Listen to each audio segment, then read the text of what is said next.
오늘 저희가 신명기 30장 11절에서 20절에 있는 말씀을 읽었습니다. 중학교, 고등학교 이상의 학력을 가진 그런 사람들이라고 하면 여기 30장 11절에서 20절에 있는 말씀이 너무 어려워서 나는 이걸 이해할 수 없습니다. 그렇게 말할 사람이 아마 아무도 없을 거예요. 추석을 맞이하면서 어떤 말씀을 대언해야 될 것인가 이것저것 생각하는 가운데 오늘은 좀 쉬운 그런 그 말씀을 선정을 했습니다. 여러분이 모세오경이라고 해서 창세기, 출애굽기, 레위기, 민수기, 신명기 이 5권의 책이 모세가 기록한 그런 책이다. 그런 내용을 여러분이 잘 알고 있습니다. 특별히 신명기는 모세가 120년을 이 땅에서 살면서 이집트의 왕좌로 살 때가 있었습니다. 40년간 그런 생활을 했어요. 미디안 광야에 쫓겨가서 양을 치는 목동으로 40년간을 살았습니다.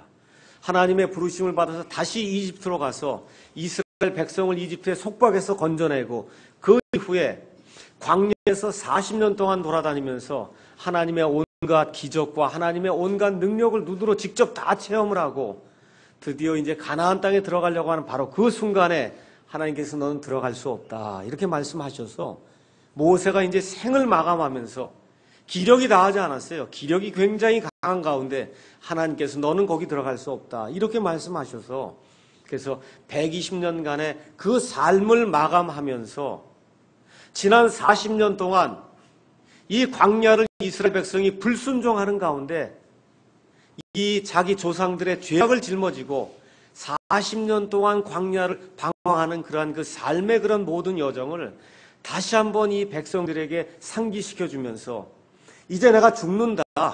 내가 마지막으로 너희들에게 유언의 말을 주겠다 하고 적어놓은 이 말씀이 여기 신명기에 나와 있는 이 말씀입니다. 하나님의 위대한 대언자요. 하나님의 위대한 일꾼 중에 하나로 구약 성경에 나오는 정말로 위대한 그런 일꾼 중에 한 사람 모세라고 하는 사람이 지난 120년간의 모든 삶을 마무리 지으면서 하나님의 모든 일들을 체험한 그러한 그 체험을 가지고 간증을 가지고 여기에 이 이스라엘 백성이 앞으로 어떻게 행해야 하나님이 기뻐하는 그러한 민족이 될 것인가 그 내용을 이 안에 기록을 해 주었습니다. 신명기는 하나님께서 두 번째 주신 율법이다 그런 뜻입니다. 하나님께서 이스라엘 백성을 이집트에서 구원해내시고 그리고는 시내산에서 하나님께서 율법을 주셨어요. 그 이후에 이스라엘 백성이 불순종하는 가운데 40년 동안 방황하다가 첫 세대는 다 죽게 되고 이제 광야에서 태어난 이 세 세대들이 이제 가나안 땅에 들어갈 바로 그 찰나에 하나님께서 처음에 주셨던 그 시내산에서의 율법을 다시 한번 반복해서 주신다는 그런 의미로 지금 여기 신명기의 말씀을 우리에게 이제 주고 있습니다. 이 신명기의 말씀을 한마디로 요약을 해라 그렇게 얘기하면 신명기 6장 5절 말씀으로 우리가 요약을 할 수가 있습니다. 너는 내 마음을 다하고 혼을 다하고 힘을 다하여 주 내 하나님을 사랑하라. 모세가 지금 죽기 전에 온 이스라엘 백성을 모아놓고 너는 내 힘을 다하고 마음을 다하고 혼을 다해서 주 하나님 여호와 하나님을 사랑하라고 하는 그 말씀을 지금 유언으로 이스라엘 백성에게 주고 있어요. 이 모든 말씀을 준 가운데 이스라엘 백성의 이 불순종의 역사를 다시 한번 모세가 다시 반복을 하는 가운데 어디까지 그 일이 이루어지냐 하면 27장까지 이루어집니다. 그 맨 마지막 28장에 가서 보면 순종하는 자들에게 하나님께서 주실 그 순종의 법과 그 다음에 순종하지 않고 불순종하는 자들에게 하나님께서 주실 저주가 어떤 것인가 그 안에 가서 보면 68절에 순종과 저주의 복이 그 안에 기록이 되어 있는데 순종에 대해서는 14절 기록되어 있고 불순종의 저주에 대해서는 54절이 기록이 되어 있어요. 이 얘기는 무슨 얘기냐 하면 순종할 사람은 많지 않고 불순종한 사람이 워낙 많기 때문에 하나님께서 68절의 그 절 가운데 14절은 순종하는 사람이 받을 그러한 순종에 대해서 적었고 자그마치 쉬운 뇌절은 순종하지 않을 사람이 워낙 많기 때문에 이 사람들 향해서 너희가 불순종하면 이와 같은 저주가 너희를 뒤따르리라고 하나님께서 아주 혹독한 그와 같은 그 저주의 말씀을 그 안에 기록하셨어요. 그러고 나서 29장에 다시 한번 그 저주의 말씀을 기록하시고 그 다음에 오늘 읽은 이 30장에 들어가면서 드디어 이 모세가 다시 한번 하나님의 말씀을 이 이스라엘 백성에게 전해주면서 결단을 촉구하는 그런 내용이 지금 이 안에 기록이 되어 있습니다. 1차적으로 신명기는 예수님이 굉장히 사랑한 말씀이에요. 예수님께서 마귀를 대적할 때 사용하신 말씀이 신명기에 나오는 말씀이에요. 이 말씀을 읽어보면 저와 여러분의 그 불순종의 상태가 어떤 것인가 누구라도 쉽게 이해할 수가 있습니다. 1차적으로는 유대인들에게 주어진 그런 말씀이지만 이 말씀을 저와 여러분의 영적인 삶에 적용해 보면 너무나 지금 21세기를 살고 있는 우리에게도 그대로 적용이 되는 하나님의 귀한 말씀이구나 누구나 쉽게 알 수가 있습니다. 그래서 오늘은 생사의 결정을 바르게 내려라 라고 하는 그런 제목을 가지고 신명기 30장 11절에서 20절에 있는 말씀을 한번 상고해 보도록 하겠습니다. 여기 11절에 가서 보니까 내가 이날 내게 명령하는 이 명령은 내게 숨겨진 게 아니고 멀리 있는 게 아니다. 12절에 그거 하늘에 있는 게 아니다. 13절에 가서 보니까 그거 바다 건너에 있는 게 아니다. 그래서 첫 번째 우리가 생각해 봐야 될 것은 어려워서 못하는 게 아니라는 거예요. 하나님의 말씀을 순종하는 것이 너무 어려워서 못하는 게 아니라는 겁니다. 왜 그러냐 하면 옆에 있는 분들 한번 이렇게 쳐다보세요. 한 번만 이렇게 쳐다보세요. 옆에 있는 분들. 이 분들이 다 하나님의 형상으로 창조된 분들이에요. 하나님의 도덕적인 성품과 하나님의 지적인 성품이 옆에 계신 그분들 안에 다 들어있어요. 이 얘기는 무슨 얘기냐면 사람은 하나님의 형상으로 창조가 되었기 때문에 하나님이 생각할 수 있는 생각을 주셨어요. 생각한단 말이에요. 마음으로 느낄 수 있도록 하나님이 만들어 주셨어요. 또 하나님이 의지로 무언가를 결단할 수 있도록 그렇게 만들어 주셨어요. 이 모든 것을 다 주신 하나님께서 오늘 무엇라고 말씀하시냐? 너희는 하나님 섬기는 것을 바르게 결정하라고 지금 이야기하는 겁니다. 뭘 주셨어요? 생각을 주셨어요. 또 마음을 주셨어요. 의지를 주셨어요. 하나님께서 이 모든 것을 생각할 수 있는 뇌를 주셨어요. 그래서 하나님께서 이 모든 것을 주시고 곰곰이 생각을 해보고 지난 40년 동안 이 광야에서 누가 너희를 먹였는가? 너희가 불순종할 때 어떠한 그러한 그 저주가 내렸는가? 순종할 때 하나님께서 어떻게 만나를 통해서 하늘에서 각종 기적을 통해서 너희를 먹였는가? 40년 동안 광야를 지낸 동안 너희 발이 부르트지 아니하고 너희 옷이 헤어지지 아니한 것을 너희가 눈으로 보지 아니했느냐? 40년 동안 옷이 헤어지지 않는 걸 누가 봤어요? 이스라엘 백성이 눈으로 직접 봤단 말이에요. 여러분 40년 동안 입을 옷 있어요? 없어요. 너희 눈으로 보지 아니하였느냐? 천사들의 음식인 만나를 하나님께서 매일같이 내려주셔서 너희가 일하지 아니하고 그 양식을 먹을 수 있도록 하나님 만들어주시고 너희가 고기를 원할 때에는 메추라기를 가져다가 하나님께서 먹여주지 아니하셨느냐?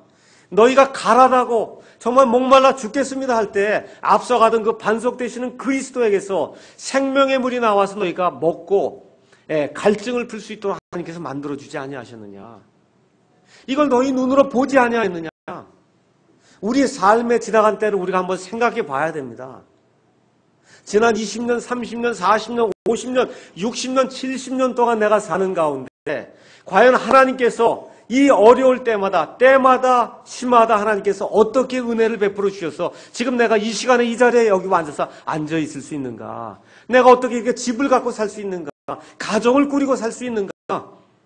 또 더구나 하나님께서 은혜를 베풀어 주셔서 예수님이 누구신지 알 수 있도록 도와주셔서 그 예수님의 은혜로 말미암아 영원토록 죽지 않고 살 수 있는 그런 은혜를 내게 베풀어 주셨는가? 이 시간에 깊이 생각해 보라고 하나님이 말씀해 주시는 겁니다. 개는 생각할 수 없어요. 이런 것들. 돼지는 생각 못 합니다.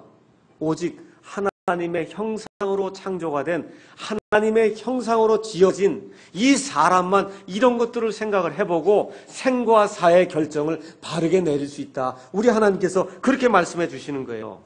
사람은 로봇하고 다릅니다. 여러분 집에 청소 로봇도 있고 이제 많은 로봇들이 생겨요. 여러분 자동차 만드는데 지금 자동차 만드는 일 중에 많은 부분을 지금 로봇가 합니다. 사람이 조절해갖고 이렇게 만들어 놓으면 가서 납땜도 하고 리베팅도 하고 용접도 하고 어려운 일들은 로봇가 해요. 로봇가 뇌가 있어요? 없어요? 없어요. 하는 대로 하는 거예요. 하는 대로 하는 사람 불쌍한 사람이에요. 잘 생각하셔야 됩니다. 목사가 하라는 대로, 왜 교회가 하라는 대로 아무 생각 없이 하면 뭔가 될 줄로 생각하는 사람은 불쌍한 사람의 로봇과 똑같은 그런 사람입니다. 하나님 우리를 그렇게 만들지 않았어요. 우리 하나님의 말씀을 듣고 그분의 뜻을 배우고 그 다음에 순종할 것인가 불순종할 것인가를 결정할 수 있는 그런 자유의지를 지닌 그와 같은 존재로 하나님이 만들어 주셨습니다. 다시 한번 제가 말씀드릴게요. 하나님의 말씀을 들을 수 있어요? 없어요? 있어요? 없어요? 있습니다. 그럴 자유가 있어요? 없어요? 있습니다. 하나님의 말씀을 배울 수 있습니까? 없습니까? 예, 배우고자 하면 배울 수 있어요. 그런 자유가 우리에게 주어졌습니다. 그 다음에 나머지 맨 마지막 일이 뭐예요? 순종할 것인가 불순종할 것인가 여러분과 제가 결정할 수 있습니까? 없습니까? 있어요. 하나님께서 그렇게 만들어 주셨습니다. 하나님의 가장 큰 선물이 자유의지예요. 하나님의 가장 큰 선물이 자유의지예요. 여러분 자유를 속박당하면 그것보다 불쌍한 게 없습니다. 북한 땅에 사는 저 동포들 한번 생각해 보세요. 무엇이 가장 불쌍하게 느껴져요?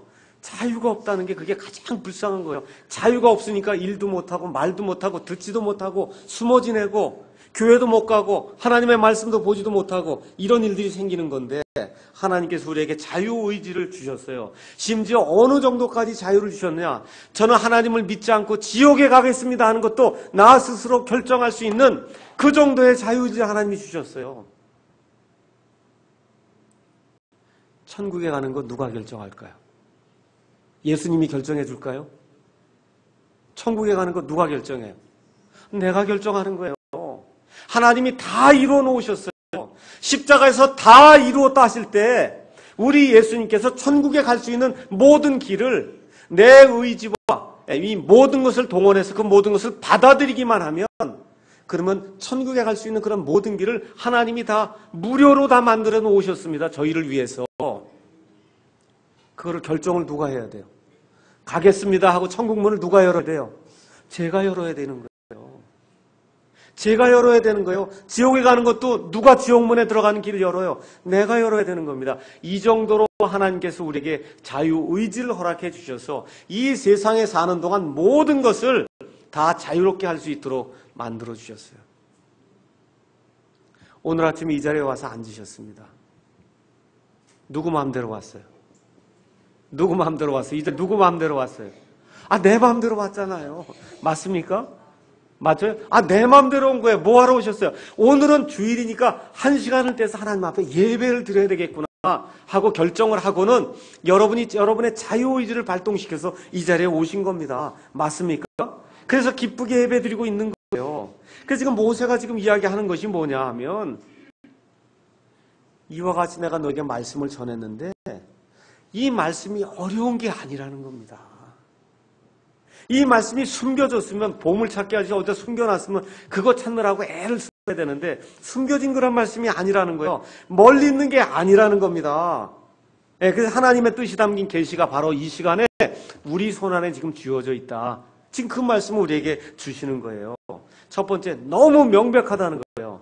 여러분 이 말씀이 히브리 말, 그리스 말로 아니면 영어로 다 주어져서 여러분 이게 하나님의 말씀입니다 하면 여러분 읽을 수 있습니까? 없습니까? 있어요? 없어요? 없잖아요. 근데 여기 이 말씀이 지금 뭘로 적혀 있어요? 우리나라 말로 적혀 있는 거 맞습니까? 너무 명백한 거 맞아요? 누구라도 읽으면 하나님의 뜻이 무엇인지 알 수 있습니까? 명백하단 말이에요. 너무나 명백하다는 거예요. 이 모세가 지금 이스라엘 백성이 이야기하는 거예요.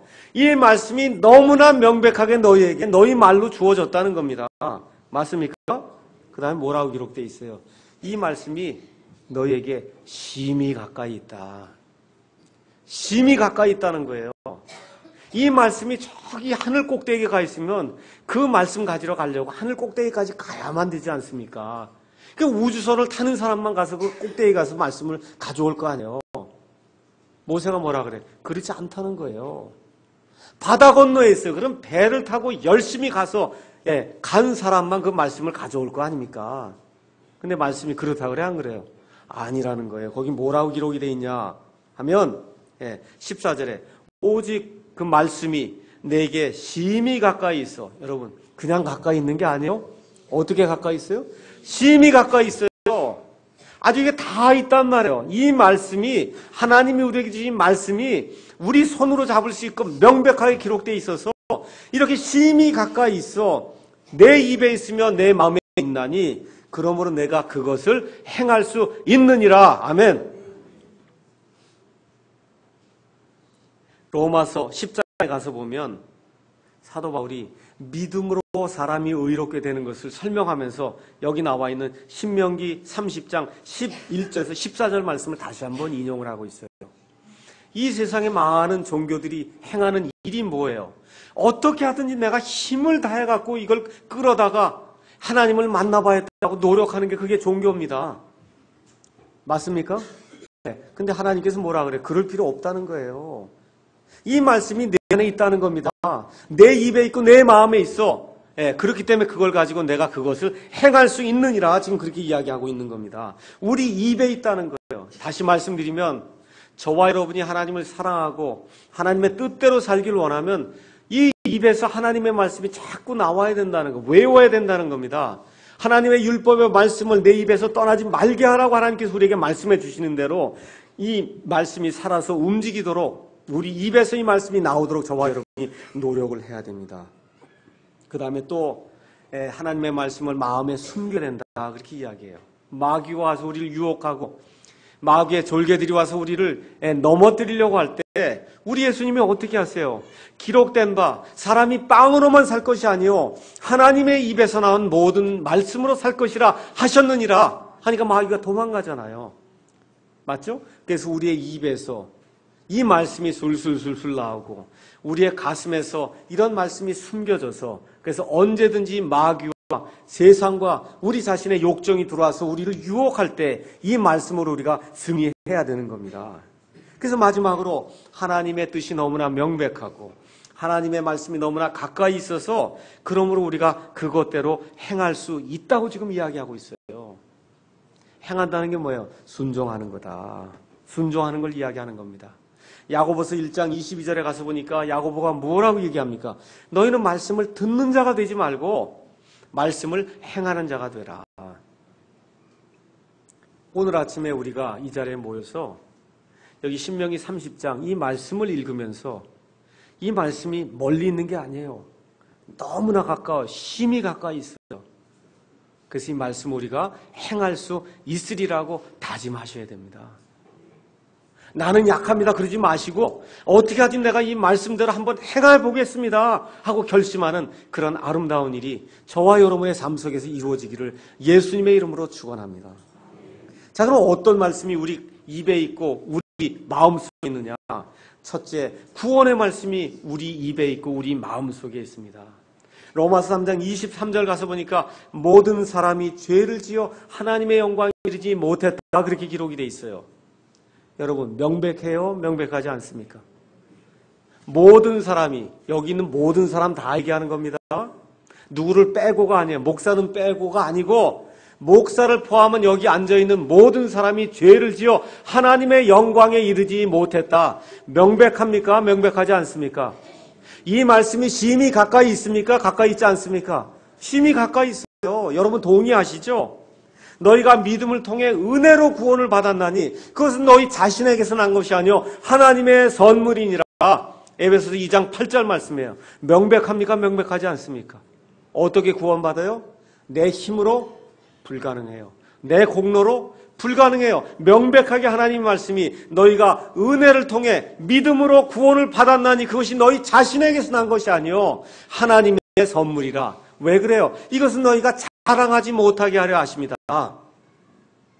로마서 5장 8절 가서 보니까 이 모든 일들을 이루시기 위해서 우리가 아직 죄인이었을 때 그리스도께서 우리를 위하여 죽으심으로 하나님께서 우리를 사랑하신다는 그 사랑을 당당히 제시하시느니라. 하나님 우리 사랑한다는 거 어떻게 명백하게 보여주신다는 거예요. 무엇을 통해서? 하나님의 아들께서 십자가에 죽으심으로, 피를 흘려 죽으심으로 말미암아 온 세상의 모든 죄를 다 담당하시고 다 이루었다라고 선포하실 때 저와 여러분의 모든 죄악이 다 사해지는 그런 아름다움이 있었다고 성경이 우리에게 이야기하고 있는 겁니다. 로마서 6장 23절 가서 보니까 죄의 삭슨 사망이나 하나님의 선물은 그리스도 예수 우리 주를 통해 얻는 영원한 생명이니라. 명백합니까? 여러분, 죄의 삭슨 사망 맞죠? 맞습니까? 그러나 하나님의 은사, 하나님의 선물은 우리 주 예수 그리스도를 통해 얻는 영존하는 생명이 맞습니까, 여러분? 성경이 명백하게 이야기하는 거예요. 요한복음 3장 16절 가서 보니까 하나님이 세상을 이처럼 사랑하사 누구든지 그를 믿는 자는 멸망하지 아니하고 영존한 생명을 얻게 하셨다. 하나님 말씀해 주셨어요. 한번 보세요. 누구든지 예수님의 이름을 부르고 누구든지 아들을 영접하면 그러면 영존하는 생명을 얻는 게 명백합니까? 자, 하나님이 태어나기도 전에 A는 지옥에 갈 자, B는 천국에 갈 자로 정해놓은 그와 같은 일이 있어요? 없어요? 없습니다. 여기 뭐라 그래요? 누구든지 그를 믿는 자는 멸망하지 아니하고 영존한 생명에 이르게 하려 하십니다. 말씀했잖아요. 누구든지 명백하십니까? 누구든지 믿기만 하면, 누굴 믿어야 돼요? 예수 그리스도를 믿기만 하면 영존한 생명을 얻게 하려 하셨다고 하나님께서 말씀해 주십니다. 아들이 있는 자는 생명이 있고 아들이 없는 생명이 없다 하나님께서 말씀해 주세요. 명백하세요? 아들이 있는 자는 생명이 있고 아들이 없는 생명이 없다고 말씀합니다. 맞습니까? 여러분 가운데 아들이 들어있습니까? 지금 이 시간? 예수 그리스도가 들어있어요? 그러면 생명이 있다고 지금 하나님께서 말씀해 주시는 거예요. 그 다음에 고린도전서 10장 13절에 있는 말씀을 우리가 한번 읽어보겠습니다. 고린도전서 10장 13절에 있는 말씀 읽어보겠습니다. 우리 가운데 고통당하는 그런 사람들이 많습니다. 오늘 하나님께서 주신 이 말씀을 잘 기억해 보시기 바랍니다. 고린도전서 10장 13절 다 같이 읽어보겠습니다. 사람에게 공통적으로 있는 시험 외에는 너희가 어떤 시험도 당하지 아니하였나니 하나님은 신실하사 너희가 감당할 수 있는 것 이상으로 시험 당하는 것을 너희에게 허락하지 아니하시고 또한 그 시험과 함께 피할 길을 내사 너희가 능히 그것을 감당하게 하시느니라. 명백해요? 여러분 이 말씀 명백해요? 이 말씀 심히 가까이 있습니까? 심히 가까이 있어요? 여러분이 지금 어떤 상황에 있든지 어떤 어려움을 겪고 있든지 하나님이 지금 여기 주시는 말씀이 사람들에게 공통적으로 있는 그 시험 외에는 너에게 주신 적이 없다는 거예요. 공통적으로 있는 그 시험. 그러면서도 하나님이 뭐라고 말씀하세요? 하나님은 신실하사 너희가 감당할 수 있는 것 이상으로 시험을 주지 않겠다는 겁니다. 또 시험을 받을 때에도 피할 길을 우리에게 허락해 주시겠다고 하나님이 우리에게 약속해 주셨어요. 이 약속의 말씀이 명백합니까? 이 약속의 말씀이 심히 가까이 있어서 우리 입에서 이 말씀이 나올 수 있습니까? 우리 마음속에 이 말씀을 숨겨둘 수 있습니까? 어려움을 당할 때마다 이 고린도전서 10장 13절 말씀을 하나님께 내어놓고 하나님께서 말씀해 주셨으니 이 말씀대로 내 삶에서 이루어지길 원합니다 하고 하나님께 이 말씀을 들고 기도할 수 있습니까, 여러분? 이 말씀을 들고 기도할 때 하나님께서 이 말씀대로 이루어 주실 줄로 믿습니다. 디모데후서 3장 12절 가서 보니까 하나님의 뜻대로 경건하게 살려고 하는 모든 사람은 핍박을 받으리라 그렇게 기록이 되어 있어요. 잘 들으세요. 예수님을 바르게 믿고 바르게 살려고 그러면 핍박이 있다는 거예요. 명백해요? 어렵습니까? 명백해요 그 말씀이? 핍박이 있어요. 여러분 핍박이 있으십니까? 예수님 때문에 예수님으로 인해서 바르게 사는 그런 삶을 살려고 하니까 경제적인 핍박, 친구로부터의 핍박, 가족의 핍박, 아니면 교회로부터의 어떤 핍박, 목사로부터의 핍박, 이런 핍박이 있다는 겁니다. 바르게 믿으려고 하면 하나님 외에 다른 것으로부터의 핍박이 있을 수 있다는 거예요. 우리 예수 그리스도를 믿게 되면 데살로니가전서 4장 16절에 가서 보니까 주께서 호령과 천사장의 음성과 함께 나팔소리와 함께 하늘로부터 친히 내려오실 때 그리스도 안에서 죽은 자들이 먼저 일어나고 그 뒤에 살아남아있는 우리가 그들과 함께 구름 속으로 채 올라가 공중에서 주를 만나리라고 한 이 말씀이 기록이 돼 있어요. 여러분이 휴거의 사실이 명백합니까? 휴거 받으실 줄로 믿습니까, 여러분? 이 말씀이 심히 가까이 있습니까? 있어야 돼요. 하나님이 주셨어요. 멀리 있지 않아 이 말씀 안에 다 들어있습니다. 우리의 썩을 몸이 썩지 아니할 그런 몸으로 부활될 그와 같은 사실이 명백합니까, 여러분? 명백해요?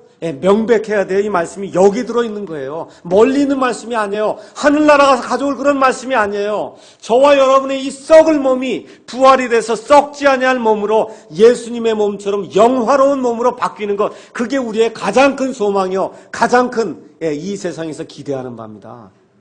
맞습니까? 어려움 겪고 사시죠?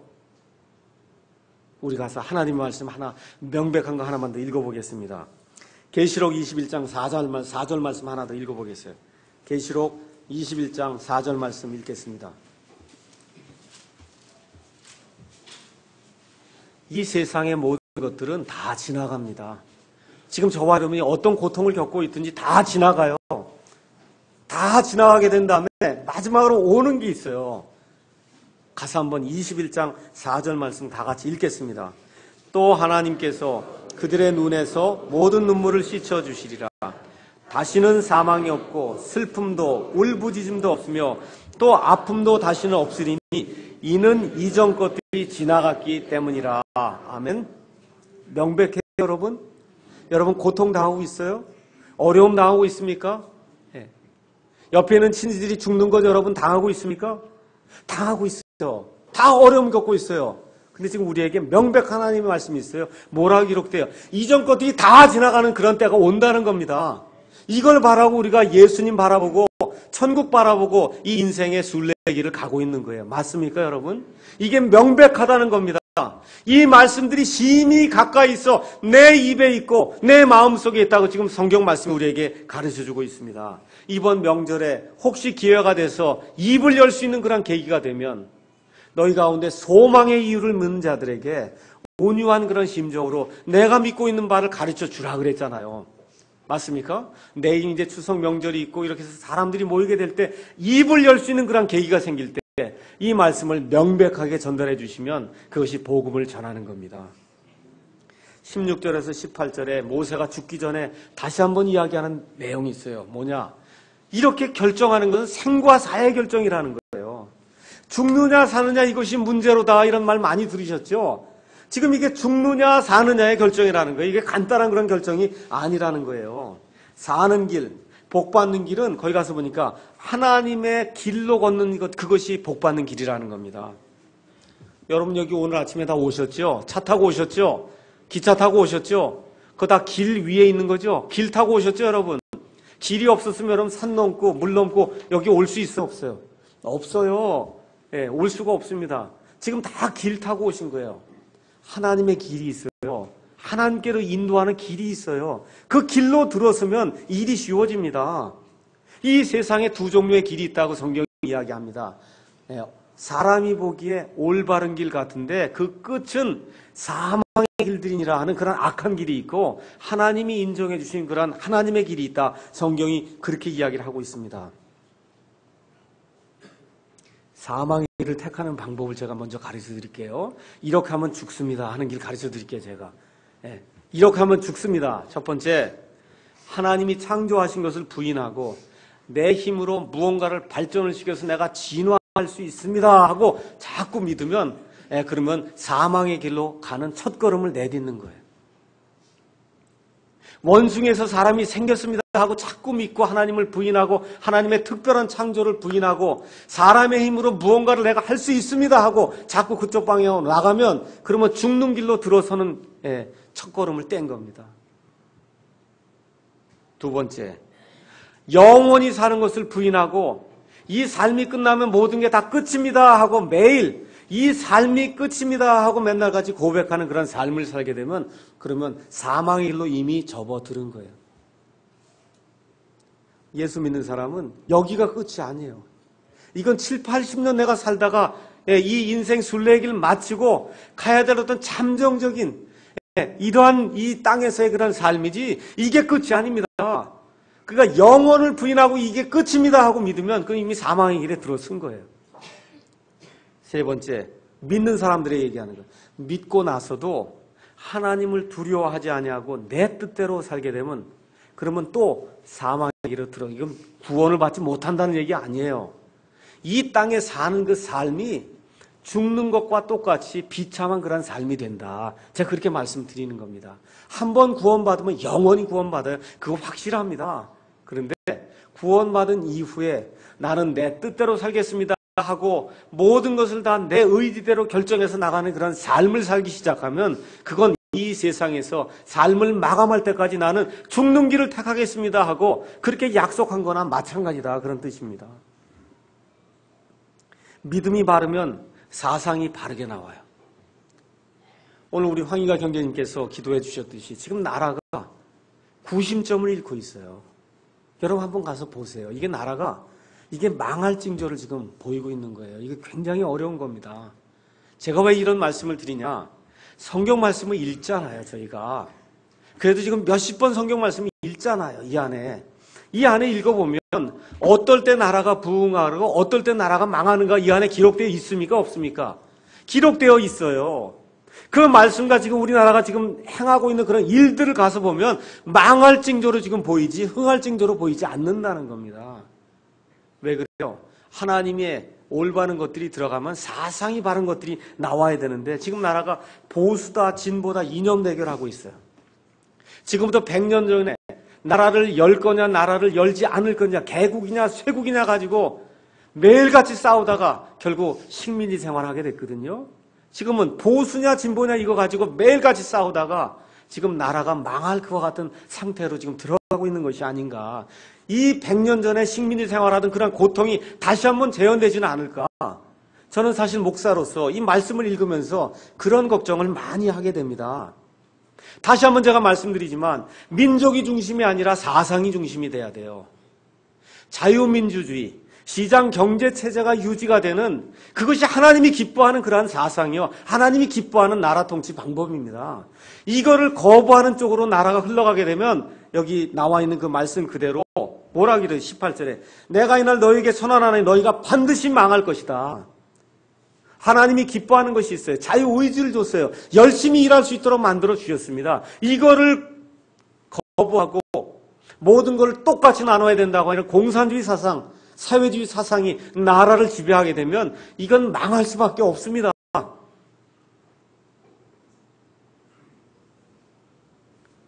자, 그러면서 모세가 지금 뭐라고 이야기하느냐?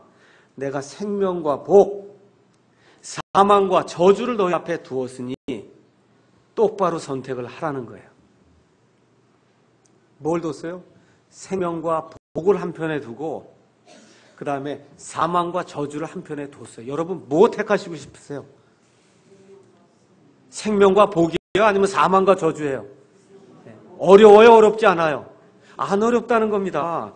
과거에 이스라엘은 뭘 물었냐? 자, 니들이 이제 가나안 땅에 들어간다. 가나안 땅에 들어가거든 아무리 적들이 많아도 하나님만 신뢰하라는 거예요. 우상 숭배하지 말라는 겁니다. 그게 하나님의 복을 받고 하나님의 생명을 받을 수 있는 유일한 길이라는 거예요. 지금 이 시간에 하나님께서 우리에게 말씀해 주시는 것은 저 영적인 가나안 땅, 저 천국을 우리가 소유하기 위해서 영존하는 거한 생명을 소유하기 위해서 하나님께서 보내신 하나님의 유일하신 아들 예수 그리스도만을 신뢰하라는 겁니다. 믿은 후에도 예수님만을 신뢰하고 성화의 삶을 살라는 거예요. 우리가 얼마나 지금 경제가 어렵습니까? 이 자본주의 사회에서는 착취하는 일이 발생하기 때문에 양극화 문제로 굉장히 어려움을 당하는 그런 형제자매들이 많이 있어요. 우리 교회 안에도 제가 그래도 명색이 목사다 보니까 이런저런 얘기를 듣습니다. 참으로 안타까워요. 어떻게 도와줄 방법이 없을까? 안타깝습니다. 재정의 어려움, 또 직장의 어려움, 배우자 간의 그런 어려움, 부모 자식 간의 어려움, 진학하는 거 어려움, 정말 이런 모든 것들을 이렇게 대할 때 야, 정말 내가 대신 졌으면 좋겠다 하는 그런 마음이 들 정도로 어려운 그런 상황 속에 빠진 분들이 많이 있습니다. 이럴 때 하나님을 저버리지만 하나님을 신뢰하라는 거예요. 대적들이 가나안 땅에 들어가면 많이 있습니다. 근데 하나님께서 뭐라 그래요? 그래도 나를 신뢰하라는 겁니다. 그것이 살 길이라고 얘기하는 거예요. 그게 순종의 길이 살 길이라고 하나님께서 우리에게 말씀해 주시는 겁니다. 누가복음 12장 15절에서 21절에 가면 잘못된 결정을 내린 그런 사람의 이야기가 나옵니다. 추석 때가 됐어요. 이 사람이 지금까지 1년 동안 모아놓은 모든 곡식을 보니까 너무나 많은 거예요. 이 모든 거 모아놓은 게 너무 많아요. 내 혼아 이걸 어떻게 즐길까? 내가 이제부터 창고를 더 많이 짓고 그래서 모든 걸 다 모아놓고 오곡 백과를 다 집어넣고 그러고서 평안히 살면 얼마나 좋을까? 그렇게 이야기할 때 하나님께서 뭐라고 얘기해요? 이 어리석은 부자, 오늘 밤에 내가 내 혼을 취해가면 이 모든 것이 내게 무슨 소용이 있겠느냐 하면서 우리 예수님께서 뭐라고 말씀해 주시냐면 자기를 위해 보물을 땅에 쌓아두고 하나님께 대하여 부유하지 못한 자가 이런 사람이다. 그렇게 이야기하고 있어요. 여러분, 보물을 하늘에 쌓아놓고 있습니까? 하늘 보화를 여러분 쌓고 계세요? 교회에다 쌓은 얘기 아닙니다. 하늘 보화, 하나님의 일을 위해서 하늘의 보화를 쌓지 않는 자가 꼭 이 사람하고 똑같다. 그렇게 얘기해 주고 있습니다. 이 말씀이 끝난 다음에 19절에 가서 30장 19절에 모세가 하도 답답하니까 뭐라고 말씀해요? 내가 이날 하늘과 땅을 불러 너희에게 증거로 삼노라. 메뚜기도 부르고 개도 부르고 소도 부르고 풀도 부르고 태양도 부르고 다 부르는 거예요. 여기 하늘과 땅이 뭐예요? 이 온 우주 공간에 있는 모든 것을 다 불러서 너에게 증거로 삼노라. 뭐라고 또 이야기하는 거예요? 그 다음에 내가 생명과 사망과 또 복과 저주를 너희 앞에 두었나니 그러므로 너와 내 씨가 살기 위해 뭘 취하라 그래? 생명을 취하라. 이번에 우리가 추석에 다 모입니다. 맞죠? 거기 모이면은 할아버지부터 시작해서 아버지, 어머니, 손주들까지 다 모여요. 이게 뭐라 그랬어요? 너와 내 씨가 살기에 뭘 취하라 그래요? 생명을 취하라는 거예요.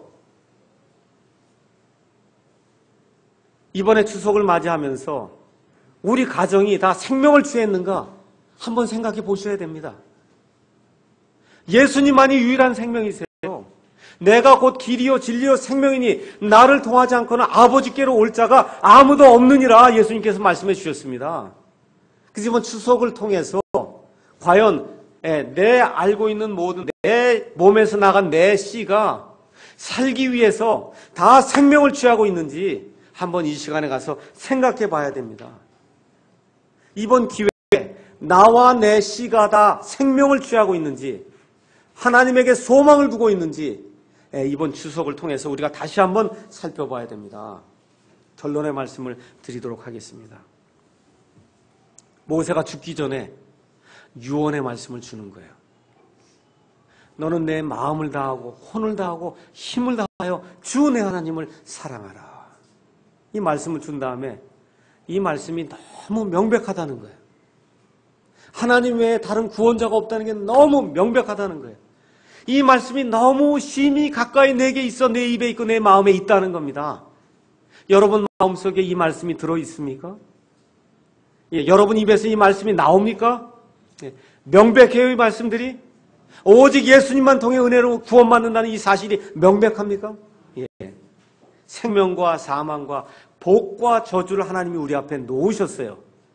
이 가운데 하나님께서 너와 내 씨가 살기 위해 뭘 택하라 그래요? 생명을 택하라 그러잖아요. 오늘 아침에 아직도 구원받지 못한 그런 분이 계시면 이 시간에 생명을 택하시기 바랍니다. 사망을 내다버리시고 생명을 택하심으로 하나님께서 마련해 놓으신 하늘나라의 모든 보화를 차지하는 저와 여러분이 되시기를 주님의 이름으로 축원합니다. 기도하시겠습니다.